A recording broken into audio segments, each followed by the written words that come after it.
بسم الله الرحمن الرحيم۔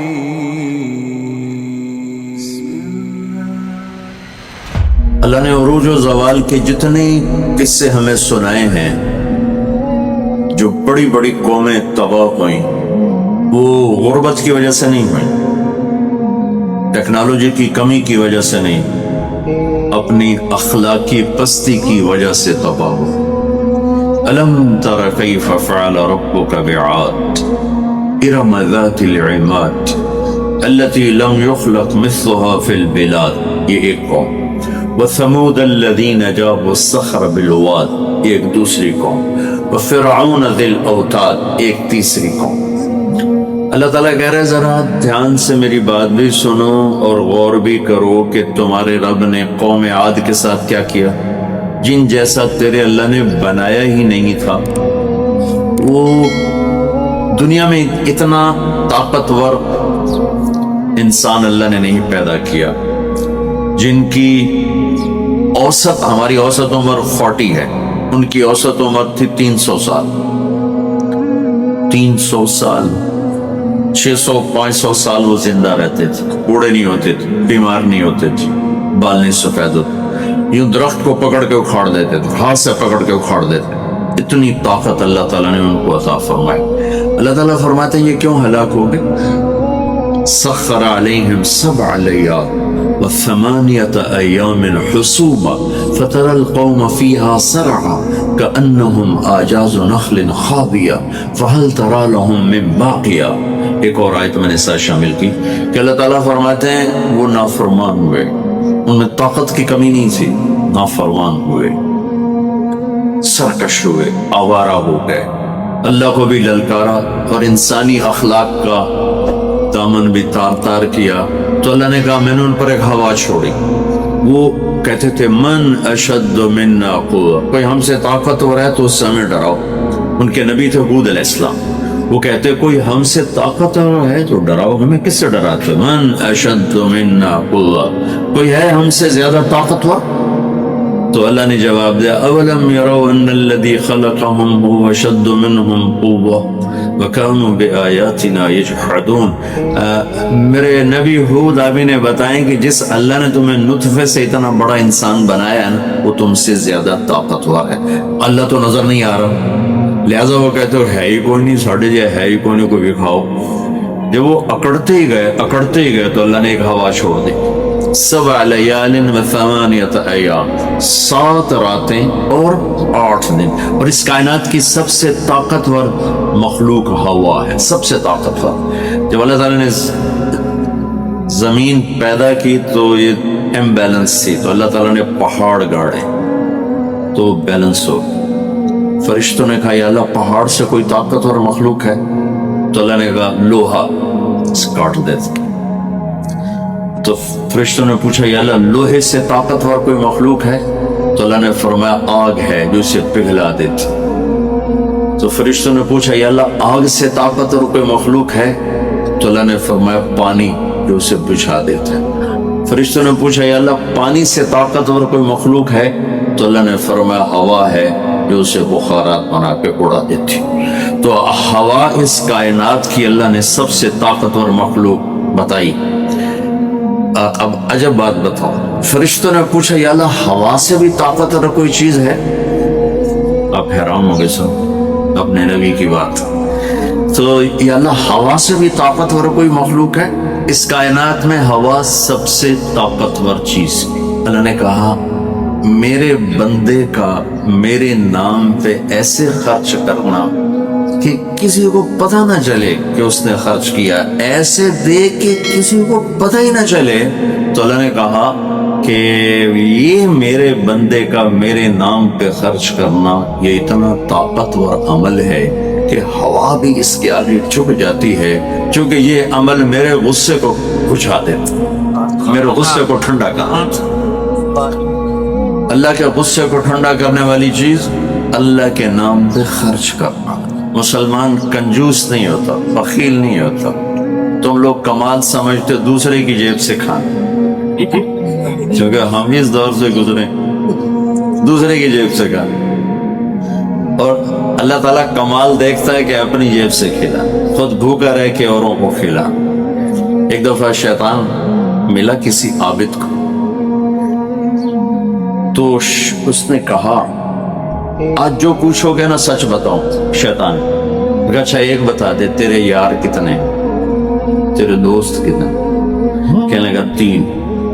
کون؟ کہ ایک جو غصے والا، غصہ تو سب میں ہے، جس کو غصے پہ کنٹرول نہ ہو، پھٹ جاتا ہو پھٹ جاتا ہو پھٹ جاتا ہو، غصہ سب کو آتا ہے، کھوتے میں غصہ آ جاتا ہے انسان کو، انسان غصہ آنا نیچرل ہے، نہ آئے تو پریشانی کی بات ہے۔ غصے کو پینا برداشت نہ کرنا، اس سے معاشرہ ٹوٹتا ہے۔ اس نے کہا غصے والا بڑا اچھا میرا یار ہے، دوسرا نشہ کرنے والا شراب پینے والا میرا بڑا گھاٹا یار، اور تیسرا بخیل کنجوس میرا بڑا یار ہے۔ اور اگلی عجیب بات بتاؤں کہ اگر بدقسمتی سے یہ تینوں باتیں کسی میں اکٹھی ہو جائیں کہ وہ کمبخت غصہ بھی میں بھی پھٹتا ہو، شراب بھی پیتا ہو، بخیل بھی ہو، تو پیر ہوندہ تو میں مرید ہونا کہ پیر صحیح۔ شیطان اس کا مرید ہوتا ہے اور وہ پیر ہوتا ہے، وہ ایسی خطرناک بلا بن جاتا۔ مسلمان کا صدقہ عادت ڈالو بچوں، خرچ کرنے کی عادت ڈالو، سخی کا کبھی ہاتھ تنگ نہیں ہوگا، اللہ اس کو اپنے خزانوں سے دیکھا۔ لیکن آج کل ماں باپ سکھاتے ہیں گنجائش کرو گنجائش کرو، جمع کرو جمع کرو، کجیاں میں پیسے ڈالو، اور تم اللہ کے نام پہ لگانا سیکھو، اللہ تمہیں وہاں سے دے گا جہاں سے وہم و گمان بھی نہیں۔ انفق ولا تخش من ذی العرش اقلالا، خرچ کر اور عرش والے سے تنگی کا ڈر نہ کر۔ اس مراد فضول خرچی نہیں، اللہ کے بندوں پہ خرچ کرنا، ضرورت مندوں پہ خرچ کرنا۔ تو اللہ کے نام پہ صدقہ اس کائنات کی سب سے طاقتور چیز، جو کہ ہوا کو بھی سے اوپر اللہ نے بیان کیا، اور اللہ نے کہا یہ تیرے رب کے غصے کو بجھا ٹھنڈا کر دیتی۔ اللہ نے ہوا چھوڑی اور اس قوم کو تہس نہس کر، ان کے قد ہوتے تھے 50 فٹ 60 فٹ 40 فٹ کے قد ہوتے تھے، تو ہوا نے ان کو ایسے اٹھایا، بگولا چلتا رہا ایسے ہی، تو آپس میں ان کے ساتھ ٹکراتے تھے، ٹھا ٹھا ٹھا ٹھا ٹھا ٹھا، یہاں تک ان کی کھوپڑیاں پھٹ گئیں، ان کے دماغ نکل گئے، پھر اللہ نے پٹخ کے زمین پر مارا، دھڑ الگ ہو گئے، سر الگ ہوا۔ اس کے پیچھے تباہی کی وجہ نہ پیسے کی کمی نہ ٹیکنالوجی کی کمی اس دور۔ وَثَمُودَ الَّذِينَ جَابُوا الصَّخْرَ بِالْوَادِ، پھر اللہ نے کہا ایک اور قوم آئی جنہیں پتہ چلا کہ ہود علیہ السلام کی قوم پر ہوا چلی تھی، لہذا ہم کیا کریں گے، ہم پہاڑوں میں گھر بنائیں گے۔ تو وہ سعودی عرب میں وہ علاقہ میں نے دیکھا ہے جہاں انہوں نے پہاڑ کھود کے گھر بنائے، پہاڑ کھود کے اندر پورا پہاڑ کھودا ہوا ہے، بیچ میں گھر، انہوں نے یہاں تو ہوا آ نہیں سکتی، ہوا پہاڑ کو کہاں سے اٹھائی، لہذا وہ مستی میں آ گئی۔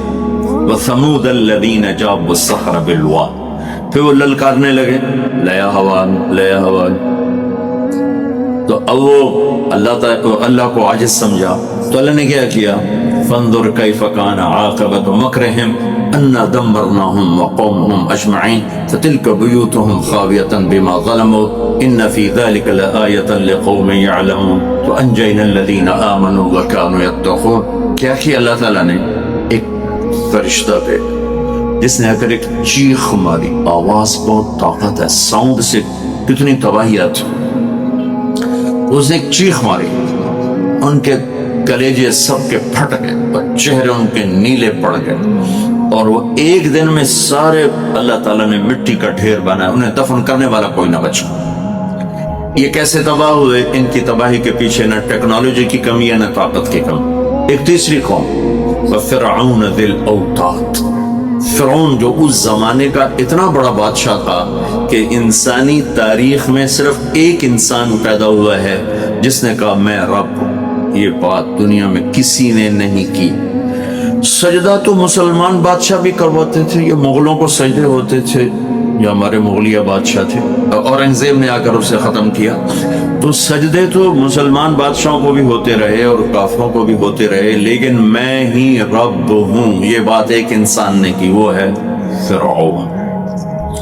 فَقُلْ هَلْ لَكَ إِلَىٰ أَن تَزَكَّىٰ، وأهديك إلى ربك فتخشى فأراه الآية الكبرى فكذب وعصى ثم أدبر يسعى فحشر فنادى فقال أنا ربكم الأعلى الله أكبر. کہنے لگا میں سب سے بڑا رب ہوں. یہ صرف ایک انسان کا تھا. کتنی اللہ نے اس کو طاقت بخشی ہے. بچے ذبح ہو رہے ہیں, کوئی اف نہیں کر سکتا, اف نہیں کر سکتا, کوئی جلوس نہیں نکال سکتا. بچہ پیدا ہوتا ہے ذبح کیا جا رہا, پیدا ہوتا ہے ذبح, بچیاں چھوڑی جا رہی, بچے ذبح کیا. نقتل ابناءهم ونستحيي نساءهم وإنا فوقهم قاهرون. سارا قرآن سے آپ کو بتا. تو وہ اس زمانے کی سب سے بڑی ٹیکنالوجی, سب سے بڑی طاقت. یہاں کیا زوال ہے؟ اخلاقی پستی. سمود میں کیا زوال ہے؟ اخلاقی پستی. عاد میں کیا زوال ہے؟ اخلاقی پستی. کسی قوم کا سب سے بڑا سرمایہ اس کے اخلاق ہوتے ہیں.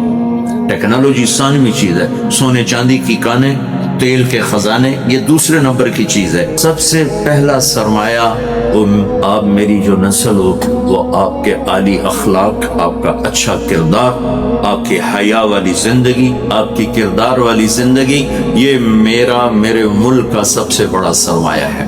اگر میری نسل کے اخلاق بگڑ گئے, حیا کی چادر تار تار ہو گئی اور ناشگانہ زندگی میں داخل ہو گیا اور وہ ثقافت بن گئی, تہذیب بن گئی, تو اس قوم کے ہلاک ہونے کو کوئی نہیں بچا سکتا. کہ آسمان والے کا فیصلہ اترتا ہے, جب آسمان والا فیصلہ کرتا ہے تو زمین کی ٹیکنالوجی اسے بچا نہیں سکتی. فرعون نے بھی کہا قوم فاتنا بما تعدنا ان كنت من الصادقین. نوح علیہ السلام کی قوم نے کہا نوح علیہ السلام سے, لاؤ کدھر ہے تیرے رب کا عذاب, فاتنا لے کے آؤ, کدھر ہے تیرے رب کا عذاب. انما یاتیکم بہ اللہ ان شاء وما انتم بمعجزین. اللہ جب لائے گا تو پھر تم کچھ کر نہیں سکو. ایک تندور سے پانی نکالا اور ساری نسل کو اللہ نے پانی میں پالا دیا, ساری نسل. تو میں آپ کے سامنے اپنی بات کو مدلل کر رہا ہوں قرآن پاک سے کہ قوموں کے زوال اور عروج کا تعلق ٹیکنالوجی سے تھوڑا ہے اور اخلاقیات سے زیادہ ہے. اخلاقی پستی کسی بھی قوم کے زوال کا سب سے بڑا سبب ہے. اخلاقی بلندی کسی بھی قوم کے عروج کا سب سے بڑا سبب ہے. فرعون نے بچے ذبح کیے, بچیوں کو چھوڑا, عبرت کا نشان بنا دیا لوگ. سولی سب سے پہلے اس نے ایجاد کی, اور پھر میرے رب نے فَأَخَذْنَاهُ وَجُنُودَهُ فَنَبَذْنَاهُمْ فِي الْيَمِّ. آگے سمندر, پیچھے فرعون, بیچ میں موسیٰ علیہ السلام کی قوم. تو کہنے لگے مروا دیا موسیٰ, مروا دیا. تو آگے سمندر, پیچھے فرعون. اگے جاؤ تو پانی, پچھو تو فرعون دا سوٹا ان کی دے جا گئی. تو موسیٰ علیہ السلام نے کہا کلا, ڈرو نہیں, ان معی ربی. آپ کو عجب تقابل کر کے دکھاؤں. موسیٰ علیہ السلام 40 سال رہے اپنے قوم کے ساتھ, 2 نبی, ایک موسیٰ ایک ہارون, اور اپنا سب کچھ قربان کیا. جب آگے سمندر دیکھا, پیچھے فرعون دیکھا, تو انہیں نہ موسیٰ یاد رہے نہ ہارون یاد رہے, انہیں اپنی پڑ گئے. انا لمدرکون, موسیٰ مروا دیتا سانو, یا آپ ہمارے رسول ہیں, آپ ہمارے نبی, آپ کا کیا بنے گا, کوئی فکر نہیں. ہارون کا کیا, سانو اپنی پہ گئی, ان مروا دیا تو انہیں موسیٰ. تو انہوں نے کہا کلا ان معی ربی سیہدین. ہرگز نہیں, میرا اللہ میرے ساتھ ہے, مجھے راستہ دکھائے گا. لیکن کلا میں ایک اشارہ ہے کہ تو مرنا ہی چاہیے, یا تو فرعون مارے یا تو پانی مارے. لیکن جو کہ میرا اللہ میرے ساتھ ہے تو انشاءاللہ مجھے راستہ ملے گا, تمہیں بھی مل جائے گا, میری تو فعل تمہیں بھی مل جائے. تو جب وہ بالکل قریب آ گیا تو اللہ نے کہا فضرب بعصاک البحر, لاٹھی مار. لاٹھی اللہ نے فرعون کے لشکر پہ نہیں مروائی, عجیب بات, کہ پانی پہ لاٹھی مار, بالکل عقل کے خلاف, پانی پہ لاٹھی مار. موسیٰ علیہ السلام نے یہ نہیں پوچھا یا اللہ پانی تے سوٹے مارن دا کی مطلب, فرعون دے سرج مروا, کہ نہیں کدھر مار. فانفلق البحر فکان کل فرق کالطود العظیم. میرے رب کی قدرت ایک دم اس لاٹھی سے پھاٹے مارتا سمندر 12 راستوں میں تبدیل ہو گئی, اور سارا پانی ایسے سیمنٹ کی دیوار بن کے کھڑا ہو, کوئی جنبش نہیں. اور 12 قبیلے تھے, 12, تو ہر قبیلہ ایک راستے پہ پانی میں انٹر ہو. بڑی بڑی دیواریں, اب ان کو پریشانی شروع ہو گئی کہ پتہ نہیں نال دیں کی حال ہے، تو اللہ تعالیٰ نے پانی کو ٹرانسپیرنٹ کر دیا. پہلے ہوتا ہے لیکن نظر نہیں آتا نا، تھک ہو، تو اللہ تعالیٰ نے دکھانا شروع کر دیا. وہ جا رہا ہے، وہ جا رہا ہے، وہ جا رہا ہے، سب جا رہے ہیں، جا رہے ہیں، جا رہے ہیں. سب پار نکل گیا تو فرعون کنارے پر آ گیا، انٹر ہوا، اس کے ساتھ اس کا لشکر انٹر ہوا.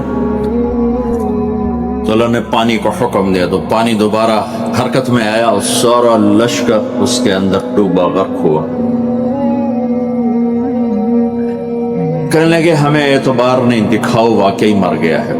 کہنے لگے، پانی کی موج نے اٹھایا اور باہر پھینک دیا. تو موت کو دیکھ کے نبی بھول گیا 40 سال جنہوں نے محنت کی. دیکھو ہمارے نبی ہجرت کے لیے گھر سے نکلے، جمعہ کی رات، 27 صفر نبوت کا 14واں سال اور جمعہ کی رات تھی. تو ابو بکر رضی اللہ تعالیٰ عنہ نے عرض کی، یا رسول اللہ میں نے ایک غار ڈھونڈا ہوا ہے، وہاں چل کے چھپتے ہیں، پھر جب ہماری طلب کوئی ختم ہو جائے گی پھر ہم نکلیں گے. چل اب کبھی آگے چلیں کبھی پیچھے، کبھی ہمارے نبی کے آگے ہوں کبھی پیچھے ہوں، کبھی آگے ہوں کبھی پیچھے. تو آپ نے فرمایا کہ ابو بکر یہ کیا کرو، کبھی آگے کبھی پیچھے، کبھی آگے کبھی پیچھے.